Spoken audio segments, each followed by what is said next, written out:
Hello, bookworms. Welcome back to the Bonafide Bookworm. I'm your host, Rachel, and if you're here to read along with me and improve your English. So, let me tell you, I had recorded ahead because I knew I was going to be going out of town. So I'd recorded Tuesdays and Thursdays episodes for last week. But then I failed to actually post Thursday's episode or even set it up to automatically post. Like, I suck. So sorry about that, but we're back. Hi.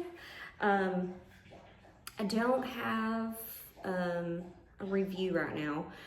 I did happen to go back and start looking at my old videos, and I was like, oh my goodness, they're so bad, like so bad. But you can tell when I get, I guess, more comfortable in front of the camera. It's like before I was like, oh, I need to make it this certain way. And then I just kind of like relaxed and was like, whatever, it's my channel. So anyway, welcome back to the Bonafide Bookworm. And when we left off, let's see, Joel had just been going through like everything that Sadie has done, how she's helping people. And Sadie is starting to kind of do these little hops when she walks, like she's doing much better. So that's where we're picking up at. And Joel is also becoming more familiar with like the people that Sadie has started to inspire. So that's awesome. So we're going to pick back up there on page 145. Oh, I forgot this part too. She was also approached by Lisa, who was Noah's caregiver, the man who was shot in the head, to start coming to their facility to help other people. I forgot about that. So, okay, picking back up. Page 145. My dog is drinking water and it is like crazy loud. I hope y'all can't hear it. Okay. Ever since I had met Lisa and Noah, the young man injured in Iraq, at Jammin' on Janesville in July, I have been meaning to visit Acres of Hope and Aspirations, the nearby rehab facility that Lisa owned and where Noah and many other brain-damaged people worked to relearn and regain the basic life skills they had lost due to traumatic brain injury. Finally, in early September, the perfect opportunity presented itself when I was invited to a silent auction and fundraising event there, where the special guest speaker would be the nationally known stand-up comedian Dobie Maxwell. It's D-O-B-I-E. Dobie? Anyway, as soon as I entered the grounds of Acres of Hope and Aspirations, I knew I was someplace special, a place where magic happened every day. Set on nearly 5 acres of dense, rural, beautifully rugged woodland, the complex included a rehab center, a log cabin, and a small working farm, along with relaxing gardens, a large pond with a fountain, and glorious waterfalls. Lisa, a registered nurse, had started the center in 2010 after years of working with brain-injured people and witnessing firsthand the toll these injuries took on people's lives, personally, professionally, financially, and emotionally.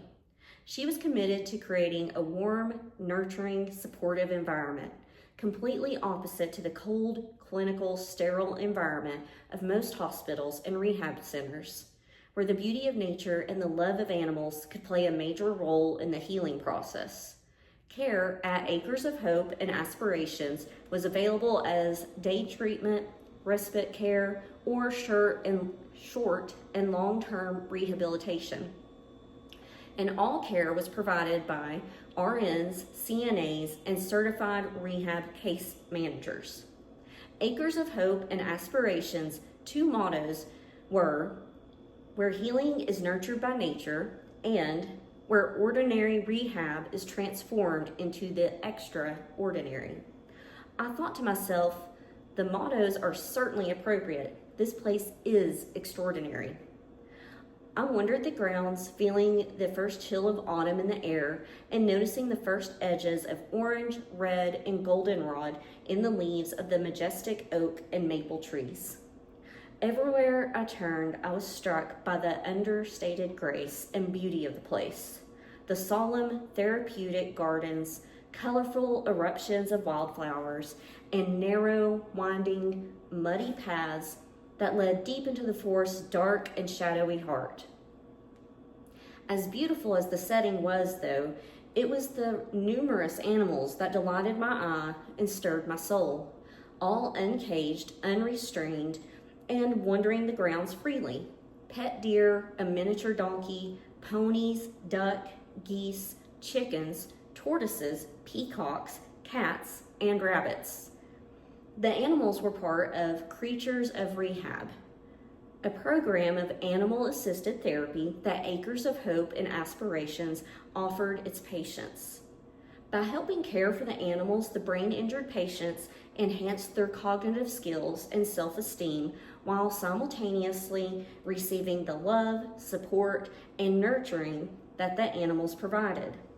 Some of the animals were even disabled themselves, including Queenie, a blind Shetland pony who gave rides to children while being led around the grounds by her seeing eye guide, an enormous pot-bellied pig named Batman, and Kisses, a miniature donkey who limped due to a disabled hoof. My heart was touched so deeply by what I was seeing and the possibilities that were unfolding right in front of me. Magic. It was absolute magic, pure and simple. These animals, just like Sadie, have a special role to play.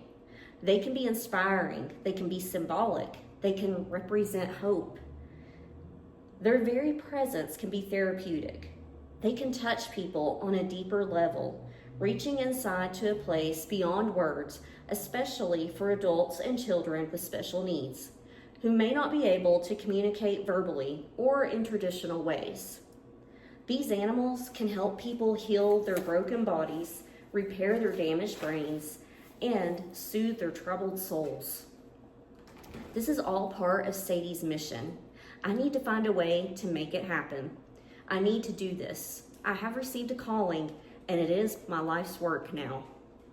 Later, when Dobby Maxwell, the comedian performing that night, came on stage to do his show, he was amazing.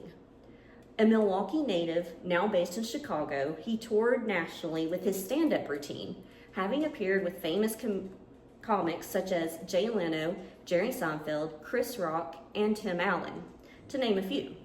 It was his love for and commitment to animals that brought him to this fundraising event in Little Old Muskego, and I had an inkling that he could become a valuable addition to Team Sadie.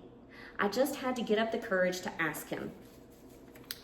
When he finished his set and came off stage, I swallowed hard and approached him nervously. I asked if he'd like to learn more about Sadie and then handed him one of Sadie's business cards.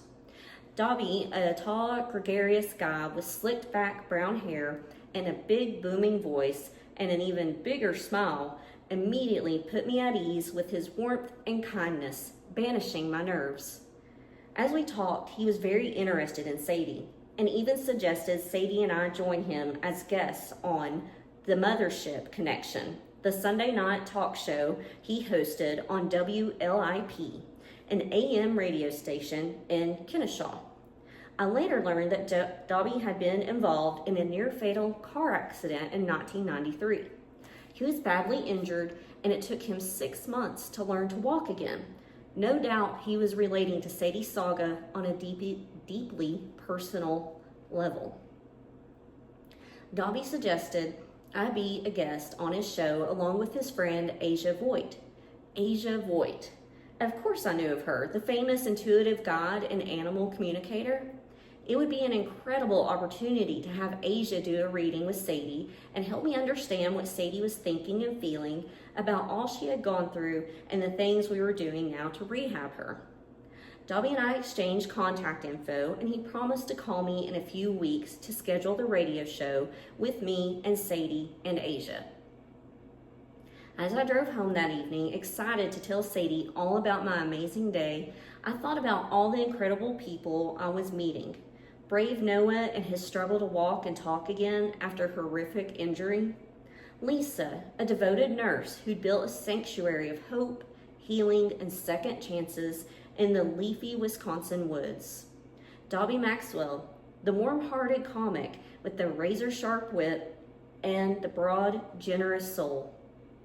And now Asia Voigt, world famous, inspirational speaker and medium.